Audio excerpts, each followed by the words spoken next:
დღეს გომაგების დაუგეგმავი ეპიზოდი გვაქვს. Სიმართლე გითხრათ, არ ვაპირებდი ქართული კლასიკოს ამ ფორმით გაშუქებას და მინდოდა როგორც რიგითი ქართული საკლუბო ფეხბურთის გულშემატკივარი მოვსულიყავი და მაქსიმალური სიამოვნება მიმეღო ამ შეხვედრისგან. თუმცა შემდეგ გამახსენდა, რომ დაახლოებით 5-6 თვის წინ, როდესაც გომაგების ეპიზოდების გადაღება დავიწყე, ერთ-ერთი პირველი სადაც ვიმყოფებოდი, ეს იყო ქართული კლასიკო დინამო არენაზე. მაშინ ეს შეხვედრა 2-2 დამთავრდა, საკმაოდ დაძაბული და საინტერესო მატჩი გამოვიდა. ერთადერთი რაც აკლდა იმ დაპირისპირებას, ეს იყო გულშემატკივარი. დინამო არენა თითქმის ცარიელი იყო და ადამიანების ის მცირე რაოდენობა, რომელიც ამ შეხვედრას ესწრებოდა, საკმაოდ კრიტიკულად და უიმედოდ იყო განწყობილი. ამ კადრებს ახლა თქვენ თვალს ადევნებთ. რაც შეეხება დღევანდელ შეხვედრას, ვფიქრობ, რომ რადიკალურად განსხვავებული ატმოსფერო იქნება. სწორედ აქედან გამომდინარე, გადავწყვეტე მოვსულიყავი და თავად მეკითხა აქ მყოფი ადამიანებისთვის, რას ფიქრობენ, რა შეიცვალა მათთვის 6 თვის შემდეგ. იმედია გამიმართლებს და ზუსტად ის ადამიანები შემხვდებიან, რომლებიც მაშინ ესწრებოდნენ ამ კლასიკოს, თუმცა რა თქმა უნდა, ნებისმიერ შემთხვევაში ყველა გულშემატკივრის აზრი საინტერესოა. რაც შეეხება თავად შეხვედრას, ორი სიტყვით გეტყვით, რომ საკმაოდ დაძაბული მატჩი იქნება წესით და რიგით, რადგან ერთის მხრივ არის თბილისის დინამო, რომელსაც 6 მატჩიანი წაუგებელი სერია აქვს და მეორეს მხრივ არის ქუთაისის ტორპედო, რომელსაც 10 მატჩიანი წაუგებელი სერია აქვს. თუმცა ნებისმიერ შემთხვევაში დაძაბული შეხვედრა უნდა იყოს, რადგან ეს ქართული კლასიკოა. წავიდეთ დავესწროთ ამ შეხვედრას და გავიგოთ, რას ფიქრობენ ტრიბუნებზე მყოფი გომაგები. სანამ ახალგაზრდა ვიყავი, ეს მოპაკულეთ პატარა ბიჭი, ძალიან ხშირად დავდიოდი, მაგრამ ეს ბოლო წლებში ინტერესი დამეკარგა რაღაცნაირად, მაგრამ თემურ ქეცბაიას დაბრუნებამ დინამოში, ჩემზე მოახდინა რაღაცნაირი, ასე ვთქვათ, დადებითი ეფექტი და აგერ ჩემ შვილთან ერთად, რომელიც არის მომავალი ფეხბურთელი და მოვედით და დინამოს გვინდა რომ დაუჭიროთ ხარი. რა თქმა უნდა, ქუთაისის ტორპედო მოიგებს. ქეცბა მოხოდა დინამო, მაგრამ ტორპედომ უნდა მოიგოს. გაუმარჯოს ტორპედოს. პირველად ვარ. და დინამო თბილისის გულშემატკივარი. რატომ მოხვედი დღეს? კვარაცხელიას ძმის გამო. ქეცბაიას გამო. მე ზოგადად გულშემატკივარი დინამო თბილისის, რაც დავიბადა იმის მერე და მაქსიმალურად ვცდილობ რომ ხშირად ვიარო თამაშებზე, დინამოს თამაშებზე განსაკუთრებით. ადრე გასვლებზე დავდიოდი პრაქტიკულად ყველაზე. ბოლოს ქართული კლასიკო დინამო არენაზე ჩატარდა 6 თვის წინ და მაშინ დაახლოებით 200 ადამიანი იყო სტადიონზე. დღეს კი საგრძნობლად უკვე გაზრდილია, ესე ვთქვათ, დასწრება. რა არის ამის მიზეზი? სავარაუდოდ мотиваცია და ქეცბაია. საინტერესო თამაში იქნება ჩემი აზრით ტორპედო დინამო თბილისი და მაგიტომ მოვედი.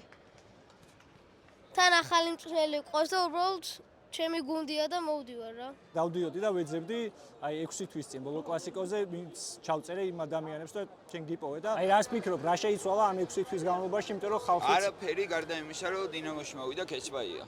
აი ეგ არის გუნდის ხელმძღვანელობა, ისევ იგივე მარაზმია, ქართული ფეხბურთი ისევ იგივე მარაზმია, ქეცბაიას იგივე ფეხბურთი ყავს, უბრალოდ ქეცბაია კაი ტრენერი და ქეცბაიებნება, რომ აი რასაც კობიაშვილი და ექსასტავი და საქართველოში არავინ არ აკეთებს, არ ითამაშებ და აი ესე გადაგიულიო და ესენი თამაშობენ, იმიტომ რომ ეშინიათ, რომ დაკარგავენ შემადგენლობას.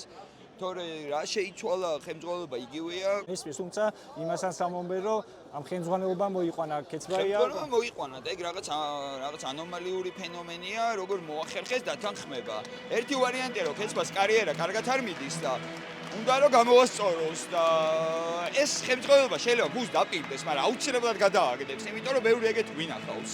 ხშირად როცა არის ხოლმე თამაში, ძირითადად ვდავდივარ. ხომ არ ფიქრობთ, რომ მაგალითად ან თემურ ქეცბაიან, კვარაცხელიას ხილვის გამო მოვიდა ხალხი? ეგეც შესაძლებელი არის, მაგრამ უფრო კაი თამაშის გამო.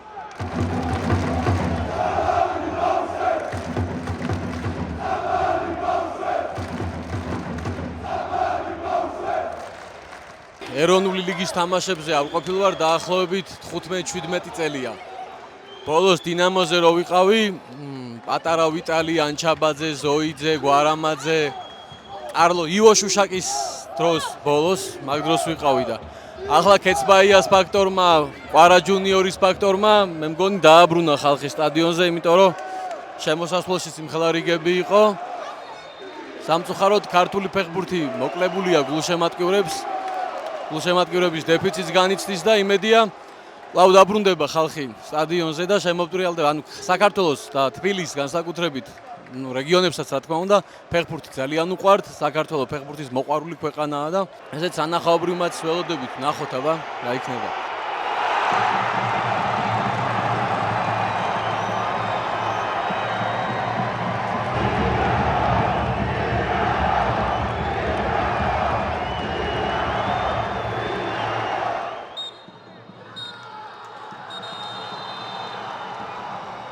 დასრულდა შეხვედრა ქუთაისის ტორპედოს გამარჯვებით. საკმაოდ დაძაბული და საინტერესო შეხვედრა იყო. ახლა წავიდეთ და ვნახოთ რა სიტყვიან შეხვედრის შემდეგ ფეხბურთელები და მწვრთნელები. რთული თამაში იყო, მიუხედავად იმისა, რომ უპირატესობას ფლობდით, გოლის გატანა ვერ შევძელით ის დიდი მომენტი, რაც შეიძლება ითქვათ ამ თამაშის განმავლობაში. ვიცოდით, სად მოვდიოდით, ვიცით რა არის საჭირო და ყველაფერს გავაკეთებთ იმისათვის, რომ ის რაც საჭიროა ამ გუნდს თამაში. რა თქმა უნდა, გოლი რო გაიტანო, ჭირდება მას აკროკემას, ბოლო პასიან, ბოლო დარტყმან, ბოლო რაღაცა მომენტში იქ სამწუხაროდ ეს არ ქონდა დღეს ჩვენ თამაში, ჩვენ თამაში აკლდა რაც ყველაზე მნიშვნელოვანია ფეხბურთში არის რა ქვია იმას quality, ხარისხი და ამიტომ მე მგონი რომ წავაგებია ამ თამაში. ალბათ უფრო რეალური ლოგიკური შედეგი იქნებოდა, მაგრამ სამწუხაროდ ესეა. ვაგზავნებთ რა მუშაობას და მომზადებით მომავალი თამაშისთვის. Yes, this was ორი კარგი გუნდი თამაშობდა, ჰქონდა სიტუაციები, როცა გაგვიმართლა. გავიტანეთ გოლი და შემდეგ უპირატესობა დავიცავით. სტადიონზე შესანიშნავი ატმოსფერო იყო, რომელიც ამ სტადიონზე აქამდე საქართველოს ჩემპიონატში არ მინახავს. ეს ფეხბურთელებს მოტივაციას აძლევს და იმედია მომავალ შეხვედრებშიც ასე იქნება. ვიმედოვნებთ, რომ სატურნირო ცხრილში მოწინავე პოზიციას შევინარჩუნებთ. იმედია მომდევნო შეხვედრაში ჩვენთანაც მოვა ბევრი გულშემატკივარი. გვინდა რომ წაუგებელი სერია გაგრძელდეს და გსურს რომ გაგრასთან ძალიან მნიშვნელოვანი შეხვედრა მოვიგოთ. ყოველთვის რთულია მეტოქესთან თამაში, რადგან ეს ქართული დერბია. სტადიონზე კარგი ატმოსფერო იყო შექმნილი. მომენტები კი ორივე გუნდს ჰქონდა, თუმცა ჩვენ გავიტანეთ და რა თქმა უნდა ყოველთვის კარგია გამარჯვება პრინციპულ მეტოქესთან. აქვე გეტყვით, რომ დღევანდელ შეხვედრას 6235 ადამიანი ესწრებოდა, რამაც შესაბამისად სტადიონზე ნამდვილად კარგი ატმოსფერო შექმნა. იმედია, რომ საქართველოს ჩემპიონატში მსგავსი გულშემატკივრობა კვლავ გაგრძელდება და ასევე იმედია, რომ პატარა გულშემატკივრები აღარ შეეცდებიან სტადიონზე შეჯერას და თამაშის შეჩერებას, რადგან ეს ორივე გუნდზეც და თამაშზეც ცუდ გავლენას ახდენს. ბოლოს კი კომენტარებში თქვენც დაწერეთ, რას ფიქრობთ, რა შეიცვალა ბოლო 6 თვეში საქართველოს ჩემპიონატში. და რა თქმა უნდა, თუ დაგავიწყდათ, დალაიქეთ ვიდეო და გამოიწერეთ არხი. შევხვდებით ეროვნული ლიგის მომდევნო ტურში.